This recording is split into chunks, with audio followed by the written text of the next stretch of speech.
प्यारे विद्यार्थियों, नमस्कार। विवेकानंद क्लासेस स्कूल में आपका स्वागत है। एक्सरसाइज 3.2 के बाद में मैथ्स की एल्जेब्रिक जो मेथड है, जो लीनियर इक्वेशंस का पेयर होता है, उनको हल करने की, उनके सॉल्यूशन निकालने की जो बीजगणितीय तरीके होते हैं वो तीन हैं आपकी एनसीईआरटी में। एक पहला है जिसको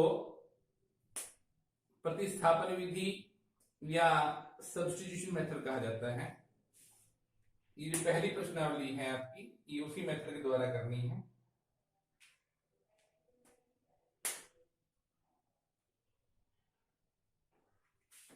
पहला सवाल है, आपको दो इक्वेशन दी होंगी।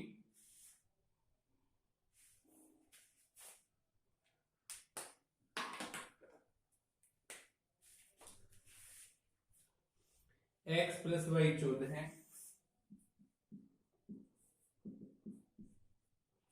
और दूसरी है x माइनस वाई 4। ये बहुत क्लियर है आपको। ये जो x और y यहाँ वेरिएबल हैं, एक इक्वेशन से पहली से एक वेरिएबल को दूसरे के रूप में लिखना है और फिर दूसरी इक्वेशन में उसको सब्स्टिट्यूट करना है ताकि वो वेरिएबल एराडिकेट हो जाए, एलिमिनेट हो जाए और एक ही वेरिएबल दिखे। इसको बोलते हैं एलिमिनेशन बाय सब्स्टिट्यूशन या खाली सब्स्टिट्यूशन मेथड या प्रतिस्थापन विधि। जैसे मैंने x को लिखा y के रूप में पहली इक्वेशन से, फ्रॉम इक्वेशन 1। ये इक्वेशन 1 है आपकी, ये 2 है आपकी। x 14 माइनस वाई हो गया और इसको अब यहां पर सेकंड इक्वेशन में सब्स्टिट्यूट कर दिया। x की जगह पे लिख दिया 14 माइनस वाई, ये माइनस का y इक्वल 4। यानी कि पहले इक्वेशन का यूज करके एक वेरिएबल को दूसरे के रूप में लिखना है और फिर उस एक्सप्रेशन को, x के उस मान को जो y के रूप में है, उसको दूसरी इक्वेशन में पुट करना है, सब्स्टिट्यूट करना है ताकि x जो है वो एलिमिनेट हो जाए, गायब हो जाए। और अब केवल y दिख रहा है बहुत इजीली आपके पास में, माइनस 2y और 4 माइनस 14 है, या माइनस 2y माइनस 10 और इस प्रकार y का मान आया 5 और y का मान यहां रख दिया तो x का मान आ गया 14 में से 5 गया 9, तो y 5 है, x 9 है। इस प्रकार हल करने को सब्स्टिट्यूशन मेथड कहा जाता है। अलजेब्रिक जो हमारे टेक्निक्स या हमारे जो एक तरह से मेथड्स हैं हल करने की इक्वेशंस को, उनमें ये पहला मेथड है। दूसरा आएगा डायरेक्ट एलिमिनेशन, कोएफिशिएंटों को इक्वल करके, और तीसरा आएगा cross multiplication method.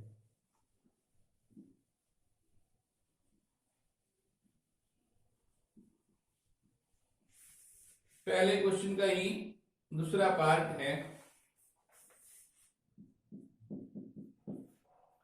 s minus T बराबर 3, s बटे 3 प्लस में t बटे 2 इक्वल 6। ये दो इक्वेशन है। आपने वही काम करना है, पहले इक्वेशन से एक वेरिएबल को दूसरे के रूप में ले लिया। ये इक्वेशन 1 है, ये इक्वेशन आपकी 2 है। ये s का मान आ गया 3 प्लस टी या t प्लस 3। कहां से आया? इक्वेशन 1 से। और करना क्या है इसको, यहां दूसरी इक्वेशन में सब्स्टिट्यूट करना है, पुट करना है ताकि s खत्म हो जाए, दिखाई ना देवे, केवल t ही t दिखाई देवे। ये पुट किया मैंने, t प्लस 3 डिवाइड में 3 प्लस में t प्लस में t बटे में 2 इक्वल में 6 बराबर। अब आपको केवल t दिखाई दे रहा है और t निकालना बहुत इजी हो गया है। एक ही वेरिएबल है, उसकी वैल्यू बहुत आराम से आ जाएगी। आप 3 और 2 का एलसीएम ले सकते हो जो कि 6 होता है। 3 दूनी 6, 2 इंटू टी प्लस 3 प्लस में 2 3 6 3t इक्वल में 6 बटा 1। आर पर ये थोड़ा ब्रैकेट खोल देंगे, 2t प्लस में 2 3 6, 3 टी इक्वल में 6 6 जा 36, और ये 5 टी, ये 30, ये टी आ गया 6, और ये टी की वैल्यू है 6, इसको यहां पुट किया तो एस भी आ गया 9। आंसर आया एस 9 और टी 6। उसके बाद में अगला क्वेश्चन है 3x माइनस वाई बराबर में 3, 9x माइनस 3y बराबर में 9। ये जो पेयर है इक्वेशंस का, इनको आप देख भी रहे होंगे, इनके इनफाइनाइटली मैनी मैनी सॉल्यूशंस होंगे, क्योंकि इनके ग्राफ जो है वो कोइंसाइड करेंगे। कह लें कि दोनों इक्वेशन एक ही हैं, तो इनका कोई यूनिक सॉल्यूशन नहीं है कि आप एक्स वाई के कोई यूनिक वैल्यू निकाल सको। तो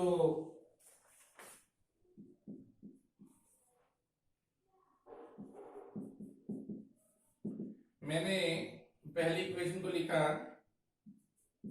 दूसरी को लिखा। मैंने देख लिया था कि पहली दूसरी में कोई फर्क नहीं है, केवल 3 से मल्टीप्लाई किया हुआ है। पहली को 3 किया 9, 3 एकम 3, 3 किया 9, तो पहली और दूसरी में कोई फर्क नहीं है। इसका अर्थ है कि जो सॉल्यूशन इसके हैं वही सारे के सारे सॉल्यूशन इसके भी हैं। तो आप सब्स्टिट्यूट करके या किसी भी मेथड के द्वारा यूनिक सॉल्यूशन नहीं निकाल सकते हो। इन पेयर ऑफ इक्वेशन के इनफाइनाइट सॉल्यूशन है। आप 3x इक्वल में y प्लस 3 जब लिखते हो, y का कोई भी मान रखें, x का कोई ना कोई वैल्यू आएगा, और वो सारी वैल्यूज x y को सारे मान इन दोनों इक्वेशंस के सॉल्यूशन होंगे। आप पहली इक्वेशन से 3x equal to y plus 3, x equal to y plus 3 बटे में 3, ये जो एक्सप्रेशन है इसको पुट करने की आवश्यकता नहीं है, क्योंकि मैंने देख लिया था आप पुट भी करेंगे तो कुछ कंक्लूड नहीं कर पाओगे, कुछ स्पेसिफिक वैल्यू नहीं आ पाएंगी, क्योंकि इनफाइनाइट सॉल्यूशन है। आप y का मान रखें यहाँ 1 या 2 या कुछ भी, तो x का वैल्यू आते चले जाएंगे, और वो x y के जो मान हैं जो पहली इक्वेशन को संतुष्ट कर रहे हैं वो दूसरी को भी डेफिनेटली संतुष्ट करेंगे, और वो सारे के सारे जो हैं दोनों इक्वेशनों के हल होंगे। तो इस प्रकार की यानी कि इक्वेशंस के इनफाइनाइट सॉल्यूशन होते हैं। हम पहले पढ़ चुके हैं। इस तरह की इक्वेशंस को डिपेंडेंट भी कहते हैं और कंसिस्टेंट भी कहते हैं। कंसिस्टेंट भी हैं ये और डिपेंडेंट भी हैं ये। अगला क्वेश्चन है, ग्राफ इनके कोइंसाइड करेंगे, मैंने पहले बता रखा है।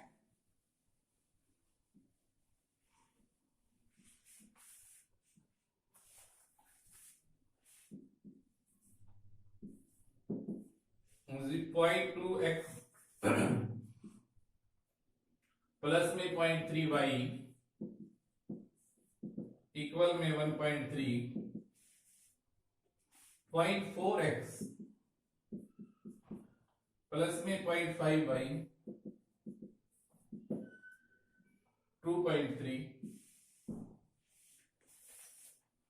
पहली इक्वेशन से x को y के रूप में लिखेंगे तो आएगा 0.2x, तो 1.3 माइनस में 0.3y, x 1.3 माइनस में 0.3y डिवाइड में 0.2, ये x का मान है। आप डेसिमल को यहां से हटा भी सकते हो, 10 से यहाँ अंश को भी और हर को भी अगर एक समान राशि से गुना करें कोई फर्क पड़ता नहीं है। तो इसको ऐसे लिख सकते हैं 13 माइनस 3y बटे 2।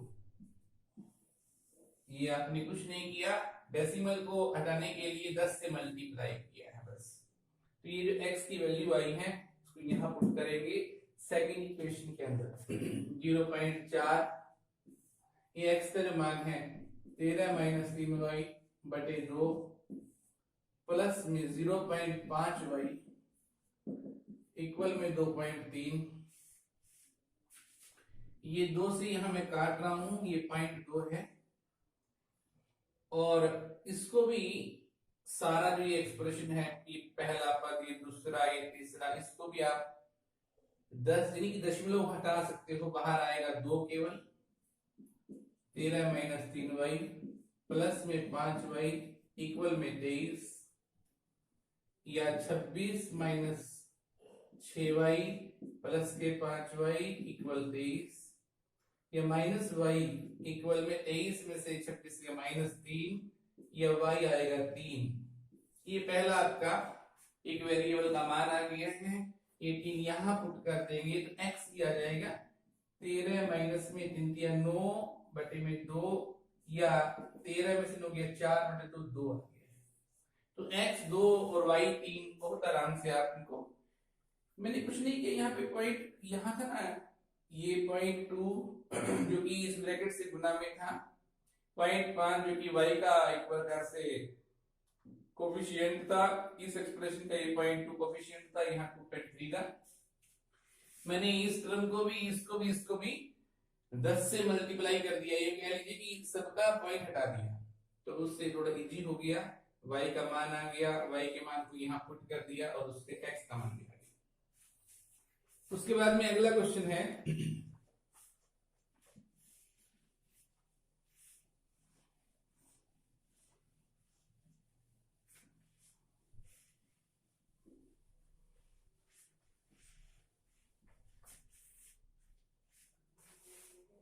वो आपका पांचवा पार्ट है, √2x √3y 0 √3x √8y उन्हें 0, और आपको x y निकालने हैं। तो यहाँ पहली इक्वेशन से x को y के रूप में लेकर यहाँ पुट करेंगे और उससे x रेडिकेट एलिमिनेट हो जाएगा और y का एक्सप्रेशन रह जाएगा और y का मान निकल के आ जाएगा। x लिया √2x माइनस √3y और x आया माइनस √3 डिवाइड में √2y, इसको लेके यहाँ पुट किया, √3 x का जो मान है जो भी कुछ है ये माइनस √3 डिवाइड में √2 y माइनस में √8y इक्वल में 0। y यहाँ और यहाँ कॉमन आ गया, अंदर बचेगा √3 3 हो गया 3/√2 माइनस के √8 इक्वल में 0। अब हम सबको पता है ये कुछ ना कुछ अंक हैं और y इसकी गुना में है, दो राशियों की गुना या दो एक प्रकार से ये y की और इस अंक की गुना 0 है, इसका अर्थ ये है या तो ये अंक 0 है या ये 0 है। अब ये तो एक अंक है, ये निश्चित तौर पे 0 नहीं हो सकता है, इसीलिए y 0 है, ठीक है ना, क्योंकि इन दोनों का प्रोडक्ट 0 है, इनमें से एक को 0 होना डेफिनेट है, ये 0 हो नहीं सकता, इसलिए y को 0 होना पड़ेगा या y 0 आएगा। तो y 0 यहाँ पुट करेंगे तो x भी क्या आ जाएगा 0 आ जाएगा, y का 0 यहाँ पुट करेंगे तो ये अंक जो है 0 से गुना होगा तो x भी क्या आएगा 0। उसके बाद में 6th पार्ट है, अगला पार्ट है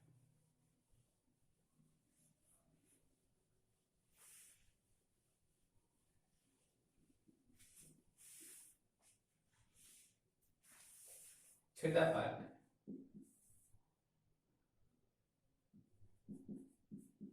3/2x माइनस में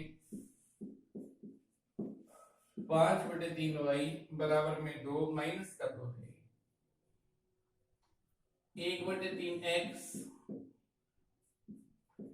1/2y इक्वल में 13/6।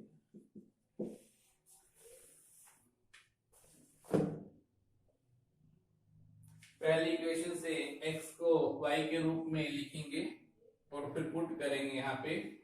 उससे पहले आप 3 दूनी 6 जो एलसीएम है दोनों इक्वेशनों का एक समान, उस 6 से पहली इक्वेशन को भी दूसरी को भी मल्टीप्लाई कर देंगे ताकि ये जो अंक बटे में कोएफिशिएंट के अंदर जो फ्रैक्शन दिख रही है आपको ये खत्म हो जाएगी।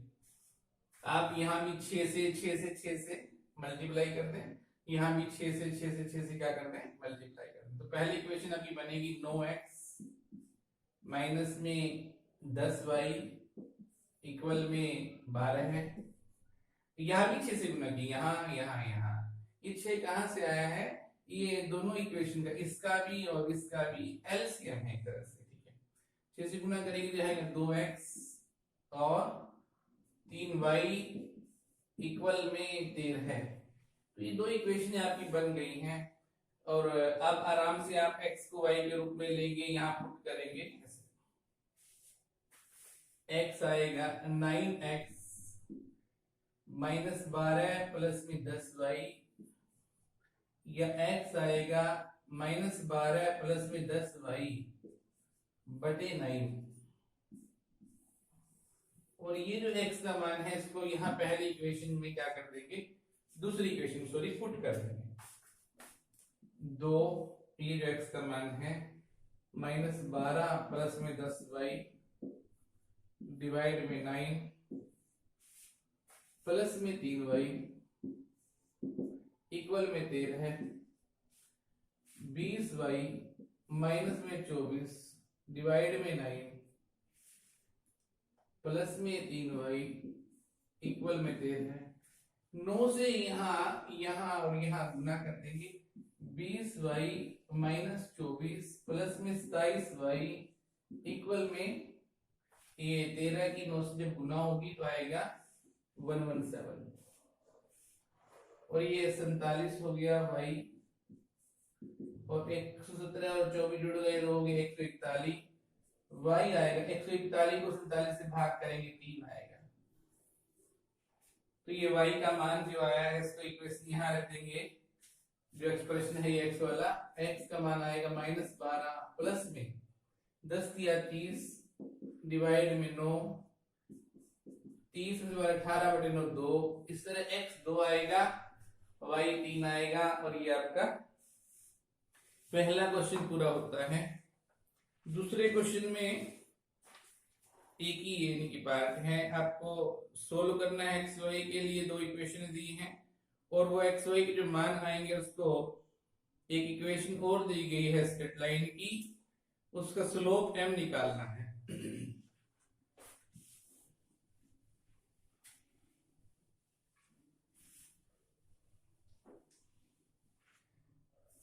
अगर वो नहीं कहे आपको कि किसी विशेष विधि से आपको इक्वेशनों को हल करना है, सब्स्टिट्यूशन से करना है या एलिमिनेशन से करना है, तो आप किसी भी विधि से कर सकते हैं।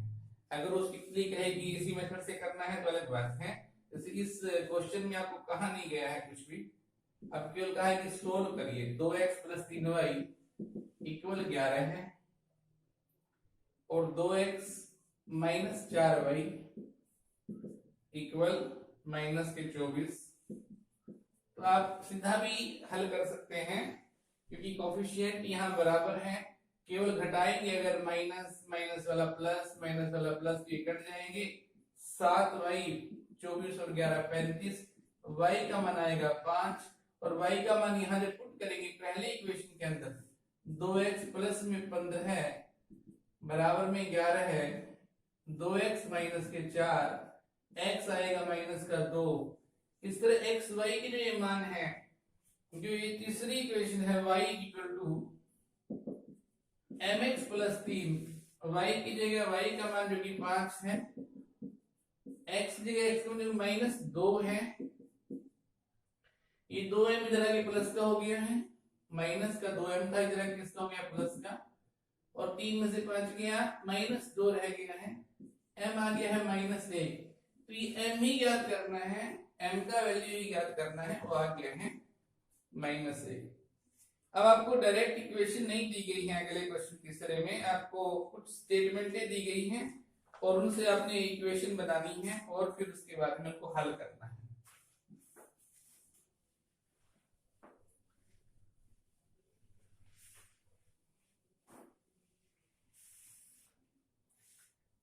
तीसरा क्वेश्चन है, उसका पहला भाग है difference between two number is 26, one number is 3 times the other number, find them. Let numbers एक x मान लिया और एक क्या मान लिया है y। इनका जो डिफरेंस है वो 26 है, यानी कि बड़ा नंबर x है, छोटा y है, अंतर 26 है। एक बात। दूसरी ये कि बड़े वाला जो है वो छोटे वाले से 3 गुना है, x जो है वो 3y भी है 2 बार। ये दोनों इक्वेशनों को आप किसी भी तरह से सब्स्टिट्यूशन से या एलिमिनेशन से कैसे भी हल कर सकते हैं। जैसे पहली इक्वेशन को लिख लिया मैंने x माइनस वाई बराबर में 26, और दूसरी x माइनस में 3y बराबर में 0। ये माइनस ये प्लस, ये माइनस ये कट गया, ये 2y, ये 26 आया, y 13 आया, और y का मान यहाँ रखा तो x जो है वो 39 आया, 13 की 39। तो इस तरह 2 अंक निकल करके आए 39 और 13। 39 जो है वो 13 से 26 अधिक है, या दोनों का डिफरेंस 26 है 26 है, और 39 13 का 3 गुना भी है। ठीक है, तो बहुत आसान है।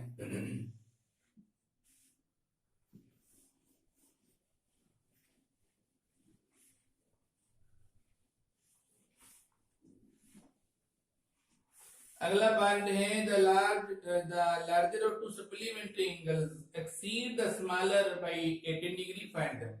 सप्लीमेंट्री का अर्थ होता है जिन दो कोणों का योग 180 डिग्री हो उनको सप्लीमेंट बोलते हैं, जिनका जोड़ जो है सम करने पर 90 आता है उनको कंप्लीमेंट्री एंगल बोलते हैं। तो यहाँ सप्लीमेंट्री है, इसका अर्थ ये है कि इनका जोड़ 180 है और इनका डिफरेंस जो है वो 80 डिग्री दिया हुआ है। ठीक है,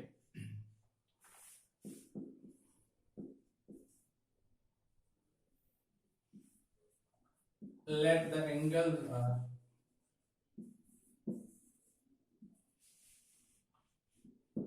x डिग्री और एक y डिग्री, एक बड़ा है और एक छोटा है। क्योंकि ये सप्लीमेंट्री है इसलिए उनका जोड़ कितना है 180। दूसरी बात, ये डिग्री लिखा है इसमें कंफ्यूज नहीं होना, x और y है, एंगल x और एंगल y। और बड़े वाला छोटे वाला से 18 फालतू है, यानी का अंतर 18 है।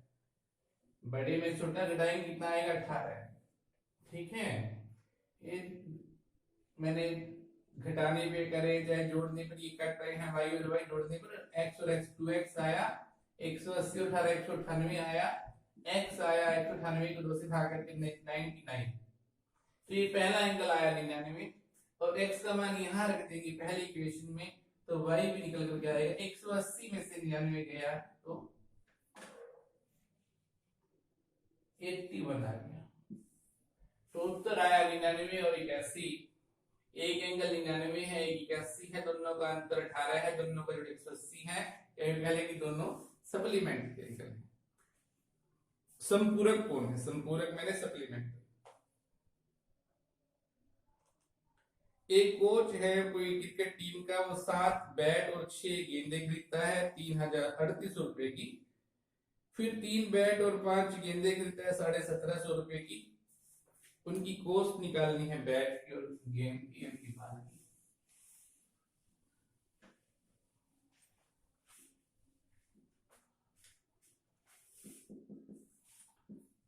Let cost of a bat, cricket bat, मैंने मान ली x rupees x। Cost of A ball वो मान ली मैंने रुपीज y। अब एक कोच ने 7 बैट खरीदे, एक बैट का मूल्य x, 7 बैटों का 7x, एक गेंद का y, 6 गेंदों का 6y, और जुड़ के आया 3800। दोबारा दूसरी इक्वेशन के लिए 3 बैट हैं 3x हुआ, 5 गेंदे हैं 5y हुआ, और जुड़ करके आया 1750। यहाँ कोफिशिएंटों को बराबर करने के लिए यहाँ 3 से और यहाँ 7 से मल्टीप्लाई कर दिया, ताकि x नाम के वेरिएबल के जो कोफिशिएंट है दोनों इक्वेशनों में सेम हो जाए, और x को हम क्या कर दे, एलिमिनेट कर दें। ठीक है, 21x 18y 11,438 होते हैं। 21x 35y और 35 3 49 और 3 52 12,250 माइनस माइनस माइनस ये कट गया माइनस के 17y माइनस के 12,250 में से 11 तो 600 850 यहाँ बचेगा आपका भी माइनस माइनस कट जाएगा। y का मान आएगा 850 17 से भाग करेंगे 50 रुपए और y का मान यहाँ पुट करेंगे तो 7x बराबर में आएगा 3500 x आएगा 500 रुपए। तो गेंद का मूल्य 50 रुपए है, बैट का मूल्य 500 रुपए है। ये उत्तर आ गया है। x जो है वो बैट का मूल्य है वो 500 रुपए आया है और y जो है वो बॉल का मूल्य है वो 50 रुपए आया है।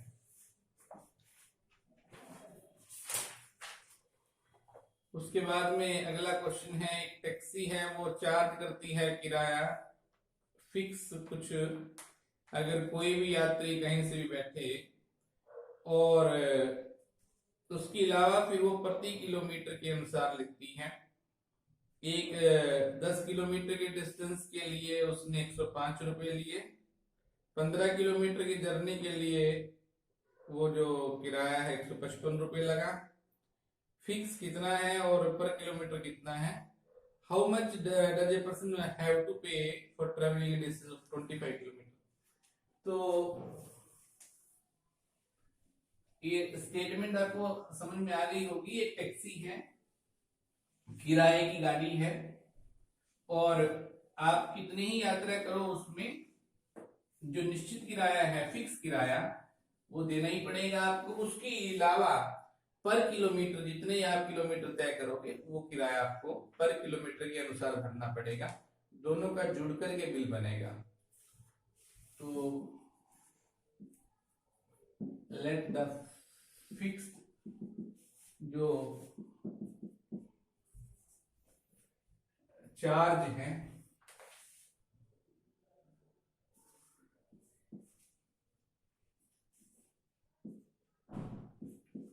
वो x रुपए है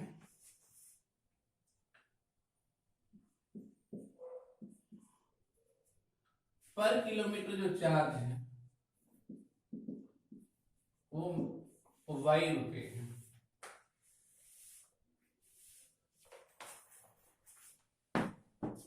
आप गाड़ी में बैठते हो, आप 1 किलोमीटर चले या 2 किलोमीटर, x रुपए तो आपको भरने ही भरने हैं, देने ही देने हैं। उसके अलावा आपको पर किलोमीटर के अनुसार गुना हो जाएगा।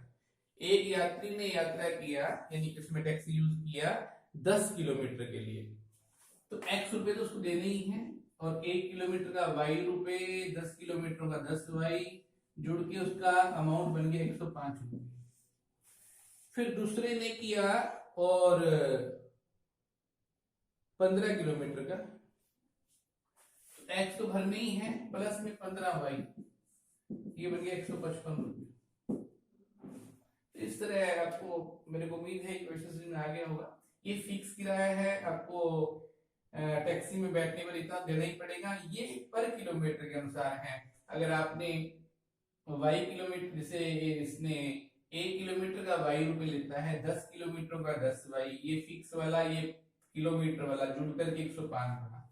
दूसरा इक्वेशन के लिए फिक्स में प्लस में 15y कहां से आया? 15 किलोमीटर का किराया 15y फिक्स में जुड़ा, टोटल बन गया 155 रुपए। ये माइनस माइनस माइनस से कट गया, माइनस के 5y माइनस के 50, y 10 आया, y 10 यहां पुट किया, x प्लस में 10 गुना 10 इक्वल 105, x आएगा 105 माइनस में 100, x आएगा 5 रुपए। तो x क्या है? x है फिक्स किराया, आप टैक्सी में बैठते ही 5 रुपए तो आपको देने ही पड़ेंगे। y क्या है? वो पर किलोमीटर का किराया कि आप 1 किलोमीटर चलोगे तो आपको 10 रुपए देने पड़ेंगे, 2 किलोमीटर के लिए 20 रुपए, एक व्यक्ति 10 किलोमीटर चला है 10 ₹250 और ये 5 रुपए, तो बन गए 105 रुपए। दूसरा 15 किलोमीटर चला है तो 15 और 10 से गुना करेंगे 150 और 5 155 रुपए। तो अगर 25 किलोमीटर कोई चलेगा तो उसका कुल जो किराया निकल करके आएगा तो x प्लस में 25y, कोई प्रश्न नहीं, 25 किलोमीटर गया है, x का मान है 5, y का मान है 10, तो उसको 255 रुपए भरने पड़ेंगे। अगर किसी व्यक्ति ने 25 किलोमीटर यात्रा की तो उसको x प्लस 25y, x का मान 5, y का मान 10, 25 है 250 और 5 255 रुपए देने पड़ेंगे। अगला एक भाग और है, ये फ्रैक्शन जो कि भिन्न बोलते हैं इसको, वो 9 becomes 9/11 if 2 added is to the both the numerator and denominator. If 3 added to both the numerator and denominator it becomes 5/6. Find the fraction. एक फ्रैक्शन जो है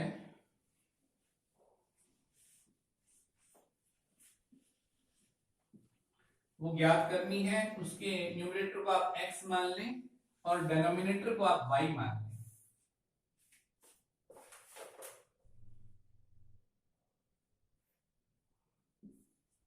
लें। लेट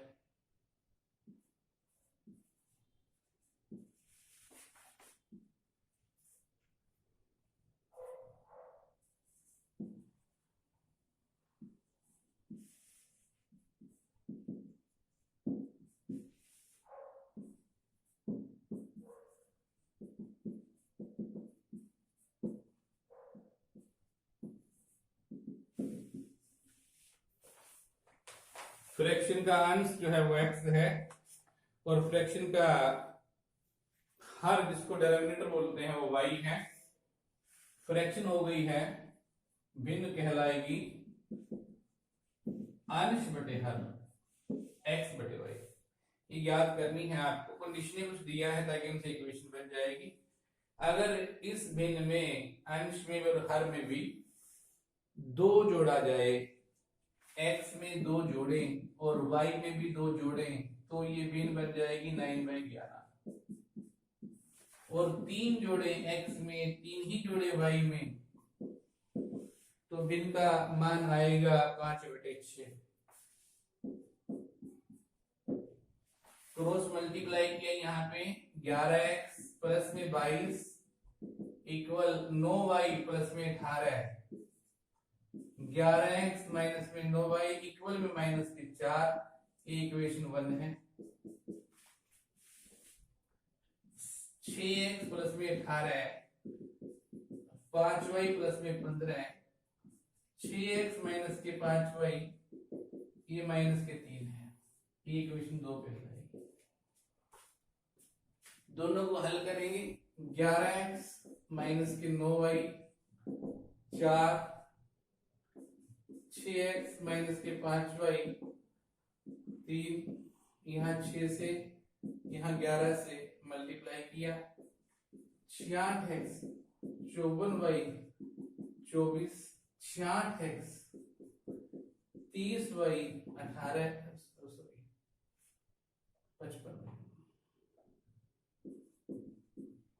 33 यहाँ आएगा, माइनस ये प्लस ये कटेगा, y 33 में 24 9 यहाँ आ गया है, और y का मान 9 पहली या दूसरी किसी भी इक्वेशन में अगर आप पुट करेंगे तो 81 और 77, यहाँ 7x का मान आएगा, x आएगा 7। आप भी पुट करके देखेंगे तो आपका भी आएगा, क्योंकि y का मान 9 पुट करेंगे 81 हो जाएगा, प्लस का होगा 4 घटेंगे 70 बचेगा, x का मान 7 आएगा।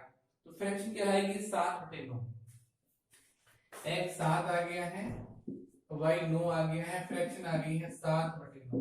तो ये आपकी रिक्वायर्ड भिन्न है, रिक्वायर्ड फ्रैक्शन है जो आपको ज्ञात करनी है। मेरे को उम्मीद है बहुत आसान है, ये बेसिक है, आपने 8वीं या छोटी क्लास में ये फ्रैक्शन वगैरह निकालनी पहले भी किया है। 5 years hence the age of Jacob will be 3 times that of son.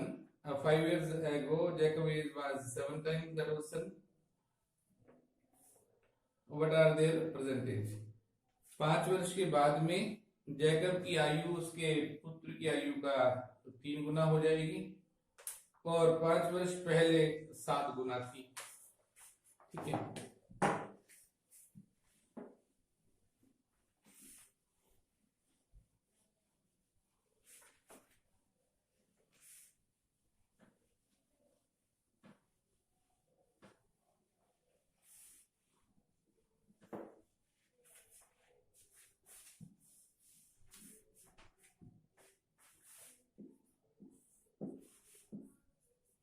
Late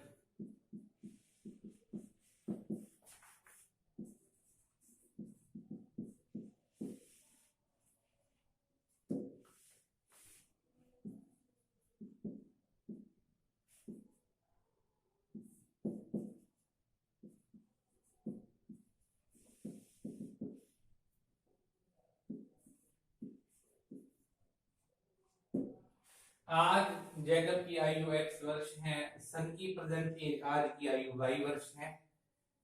5 वर्ष बाद मैं डायरेक्ट इक्वेशन बना रहा हूं कि ये पिता है, 5 वर्ष बाद x प्लस 5 और ये पुत्र y प्लस 5, और ये ऐसा कहा गया है कि ये पिता जो है वो पुत्र से 3 गुना बड़ा हो जाएगा। ये 3 से मैंने गुना कर दिया। x plus 5 equal 3y plus 15 है। ये x माइनस 3y इक्वल 10, ये पहली इक्वेशन है। एक दूसरी और दिया है कि 5 वर्ष पहले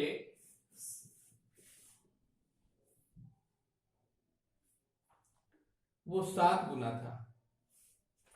एक इक्वेशन और बनाएंगे, x माइनस 5, 5 वर्ष पहले पिता जैकब यानी, और 5 वर्ष पहले ये पुत्र, ये 7 टाइम हो गया।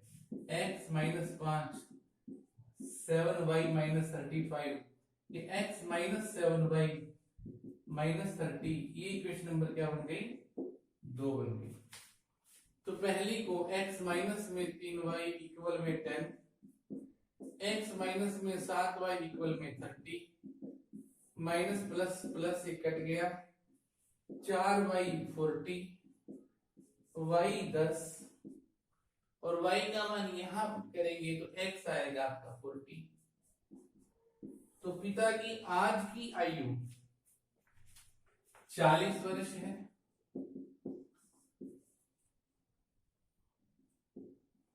और पुत्र की आज की आयु 10 साल है। 5 साल बाद में पिता जैकब हो जाएगा 45 का, पुत्र हो जाएगा 15 का, और 45 15 का 3 गुना होता है। 5 साल पहले वो 35 का था और पुत्र था 5 वर्ष का, और 35 5 का 7 गुना होता है। तो मेरे को उम्मीद है कि ये अक्सर जो है आपको समझ में आ गई होगी। एल्जेब्रिक मेथड एक और जो हमने इसमें बीच में यूज भी कर लिया है वैसे एलिमिनेशन का, उसके द्वारा आपको एक नई प्रश्नावली करनी है 3.4, और फिर क्रॉस मल्टीप्लिकेशन के द्वारा 3.5 करेंगे, उसको समझेंगे, और फिर कुछ स्टेटमेंट वाली एक एक्सरसाइज आएगी 3.6, उसको आप इक्वेशन बना करके किसी भी मेथड से हल कर सकते हैं। तो अगले वीडियोस में मैं कोशिश करूंगा कि जल्दी 3.4 फिर 5 और 6 और चैप्टर जो है वो खत्म करने की कोशिश की जाएगी।